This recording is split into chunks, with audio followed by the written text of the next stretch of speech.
اگر آپ چینل پر پہلی بار آئے ہیں تو ابھی سبسکرائب کر کے بیل آئیکن پریس کریں اور رہیں باخبر۔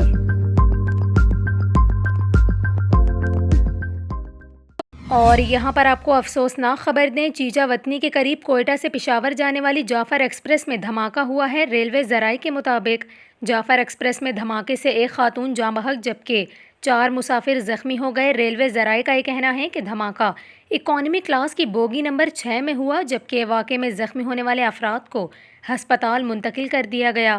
پولیس کا یہ کہنا ہے کہ سرچ آپریشن کے بعد ٹرین کی دیگر بوگیوں کو کلیئر قرار دے دیا گیا ہے۔ ریلوے حکام کے مطابق جعفر ایکسپریس کو چیچا وطنی ریلوے اسٹیشن پر روک لیا گیا ہے، جبکہ ترجمان ریلوے کے مطابق جعفر ایکسپریس میں دھماکہ سلنڈر پھٹنے کے باعث ہوا۔ دھماکے میں جاں بحق خاتون کی شناخت بھی کر لی گئی ہے۔ خاتون بہاولپور کی رہائشی تھی۔